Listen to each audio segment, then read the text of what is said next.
Nathan, I just tested this brand new Mercedes Coupe from 0 to 60 and it went a shade above 7 seconds, up here at a mile above sea level. That was impressive. That is impressive. You know what else is impressive? Yes. It is damn sexy. I mean, I'd look like a pimp driving this. You would look good driving that, but there's one question we have yet to answer. Does it drive as good as it looks? And that, my friends, is coming up next on the Fast Lane Car.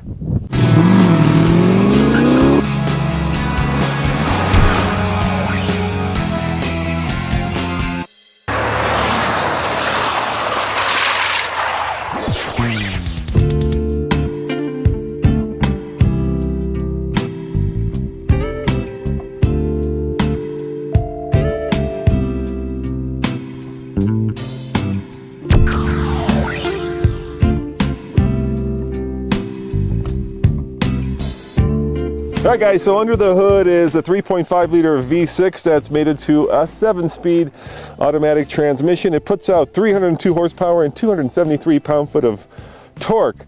You can't see it because it's hidden by this plastic cover. I guess the coolest thing under the hood are these little scoops for the air intakes. Otherwise, it's a typical modern engine that is efficient, is fast, but invisible at the same time.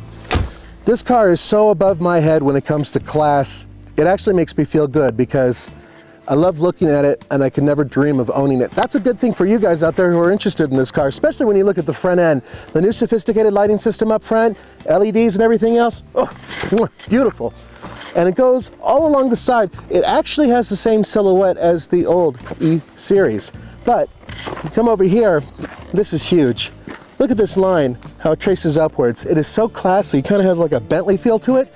And the rear end, Roman and I are kind of looking at it two different ways. I think it's classy, he thinks it's kind of boring, but you know what?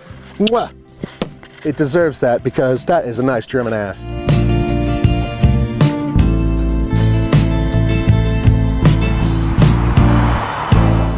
You look good, Nathan. Thank you. This will be a car for you when you're retired tour. San Francisco, is that where you want to go to? Yeah, one of my favorite cities. You know, Northern California, Hawaii, and Detroit. Especially with the all-wheel drive, it's a car you can drive in San Francisco and here in Colorado, given the right tires. This is really a car for guys or gals who are going to golf when they retire. They want a really big panoramic roof and they want the sophistication of something that rides like this.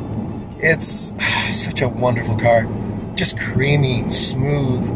Makes me feel like I'm worth something. Yeah, I mean, the three words I would use are smooth, yes. Number one, sexy, yes, especially from the outside, and silky. Really? Yeah.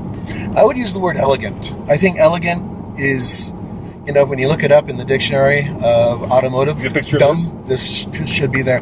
And I know that there's a bigger engine available, and I know that there's a sportier version available. I'm not referring to those. I'm referring to this car the exact way it is with this V6, which is what, 302 horsepower, right? Yes. That's not a ton when you're talking about a relatively large German car, but it's enough. It's enough in this car to really scoot it along, and it has such a confident edge about it.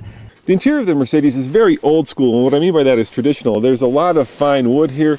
There's a lot of interesting textures, expensive looking parts and buttons. It's like Nathan just said, you feel like there is a special occasion when you get inside the Mercedes. Having said that, some of it's a little too traditional. The screen's too small, these little goofy buttons on the side, I don't get, they feel like they're from 1990. But overall, when you sit in the thing, you feel like you've spent a lot of money and you feel like you're rewarded for that.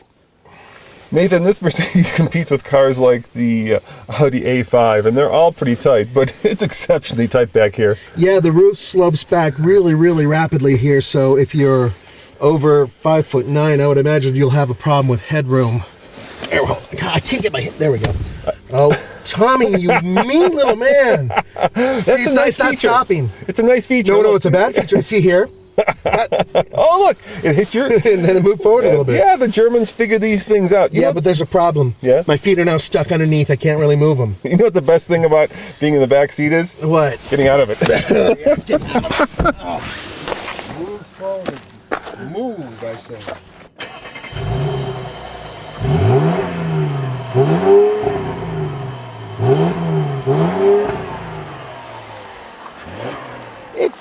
It's healthy sounding, but it certainly isn't exactly awe-inspiring. Let me show you something else too. For a $63,000 car, you still have to push the key fob into the starter.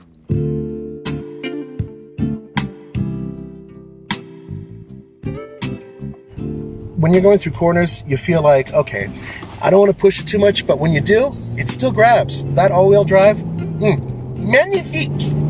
Yeah, and the ride comfort is just almost perfectly dialed in, right? It's not too hard, not too soft. It's got that magic German ability to convey what the road is doing without conveying the harshness of the bumps or of the cracks from the winter snow. You know, it's really amazing how the Germans can dial a car in that precisely. Well, especially by having, this is a regular suspension. There is no button where you're going to be able to push it and go to some sort of comfort mode. It doesn't exist in this car. It is what it is, as is, and I like that. I like the fact that it is so easy to work with and it's already perfectly modulated. Folks, I want to show you something very interesting back here. Not only are you able to fit about 2 golf bags in here, but pulling these handles, you can actually lower the back seats. Not all cars do that in this class.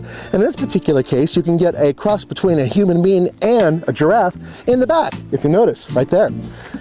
There is some good room back here. So if you can't sit in the back, at least you might be able to fit in the back.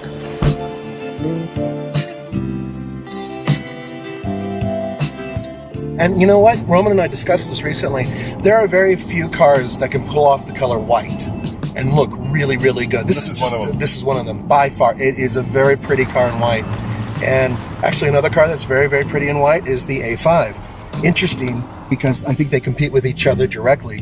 And even though I would take an A5 over this just a little tiny bit, partially because, well, there's a manual option, I still think that this is just a terrific car. Feel it, just that surge. So perfectly torque. Effortless torque. Effortless torque, yeah. And it's not a torque monster either. I mean, it really doesn't have a ton of it. So I'm really impressed by it, and I love the all-wheel drive, and I love the steering weight. It's just right. Great car. Wonderful car to drive.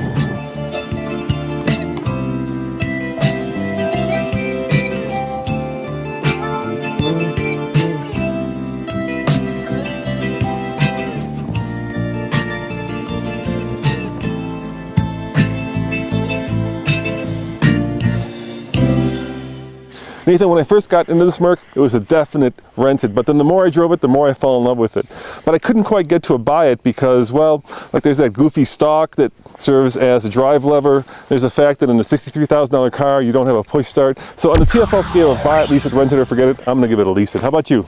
Well, I'm gonna go with what the 3 philosophers once said. You have to fight for your right to party, and this car parties. Look, I am below its class level, I get it, but when I'm in it, I'm better looking. Why? Because it's sexy, it's smooth, it drives nice. I mean, really, really nice. It's quick, it handles pretty good. I would still get an Audi A5 over this, but with that said, if I said to myself, hey, I have $63,000 and I really want a Mercedes, this would be the one I would buy. You know, I sense a matchup coming up, this against the A5. Ooh, if only. As always, this is Roman And Nathan. saying thanks for watching. Remember, subscribe for a new car video Every day. Ciao.